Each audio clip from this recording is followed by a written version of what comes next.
Türkiye'deki nurgun televizyon kanallarida şu er profesörlarmış, doktorxonada ishlayotgan dağınıq şəxslərin təklif qılıb söhbət ötküzəm. Şu hem ularning ko'pinchisining qaqshaydigani şu kasallarga, xalqqa ma'lumot bergan vaqtida hem şu doktorxonada ishlayotganlarninki, doktorlarning ko'pinchisiniki şu antibiotikni to'la şu doğru yozgan vaqtida shuni yezishninki qancha xatarli ekanligini buni biz cheklab bo'lmayapmiz u bu deb. Ameliyatda ham da biz bu nurg'un qatam ham doktorxonalar bordik hamda shu yozukan bo'lib bir qancha kun saqaymagandan keyin doğru yozsa, ikki xil yozgan shu tablet doğruning ichida cho'qimli bor hamda antibiotik. Va buni yozmasa olmam desa sen bo'sh va unda bilan yezib qo'ydi hamda. Bu bekli ko'p mesela ham doğru xallarda eng ko'p sotiladigan narsa bo'lsa kerak hamda bu.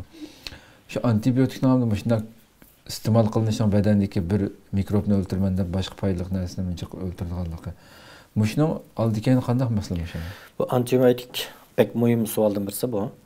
Mesela bizden kesibdeki toxtma yapılışan işten birisi şu. Çünkü biraz xalq münasibət nəsə. Bu dünyanın hem yerde bulam terakki qılıb atqan dövlət pek iğir. Hatta Afrikadaki dövlətlərə şu doğrudan kirib biri. Türkiye'den burun bazen bir tek kanun çıkıp bilinmeyin hazır. Doktorun kimisi olmasa. Lakin bazen doktorlar kirip oğuz cezbirdi. Antibiyotik kişimizden sakaymayısın dedim.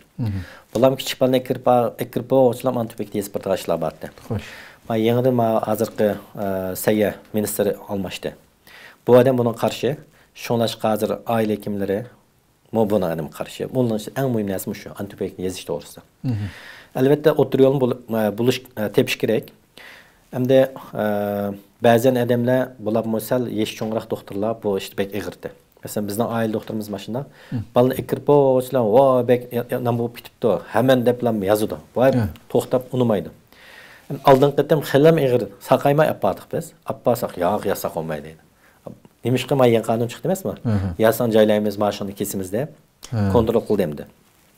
Hem de devlet neymiş için bundan kontrol kıladı diyen çağda antibiyotikni işletiye verse antibiyotik karşı neymiş küç şekilde kas bedende vakit kanda başka kesel olup kalsın davalan bektes doktaydı.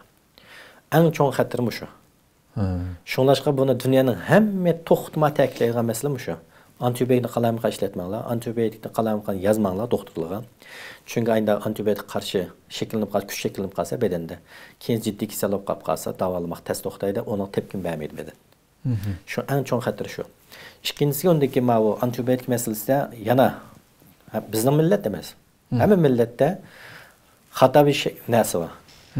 Aş kesel olup kalsa, zukam olup kalsa, kan olup kalsa, aş antibiyotikni aş bağlasın bir öde öde. Bazen devletlerde neme çıksam biri de soğumaydı.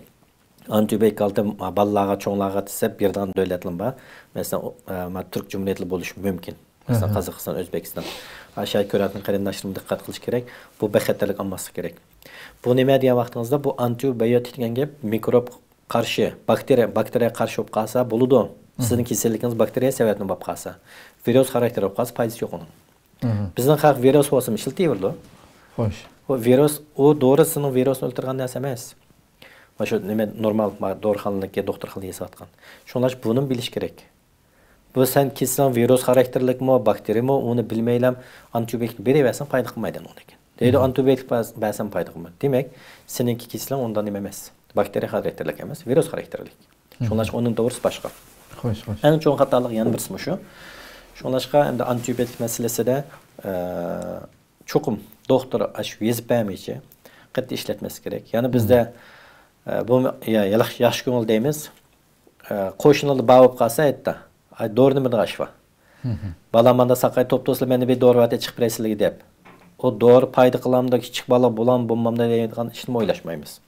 O doğru birdiğin neyse emez o. Hoş. Eğer tasadı karşı tarafından o doğru karşı ne qaz reyse qıldaş olub qalsa, ölüşke sebep buluş mümkün. Şunlaşqa aynda şop qalsa, şun qulum qoşunlar mende doğran badı balam tüketmeyende dep doğruna ipirdaş yok. Yani birge küçük balınınki antibiyotikini bilimiz suyuqluq. Onu ağzına çıkandan keyin mançı günü tüyütüşün gerek deydi. Hoş. Onu yerim içip saqip olgan çağırdılam. Onundaki eşip qalğandı men berey dep qoşunuşup əs bulmaydı. Çünkü bunun bizim qarindaşlar barken bunda ahval. İkincisinden bir şişini tüyütüş gerek. Mesela şunu tüket ise tüyütüşümüz gerek.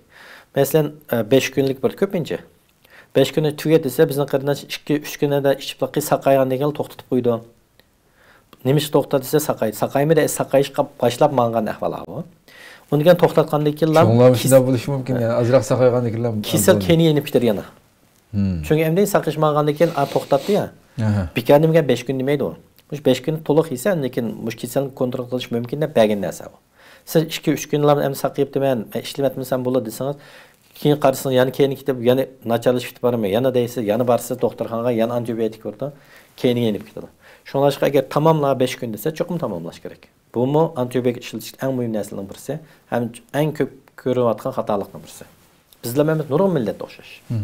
Xo'sh. Allah razı olsun.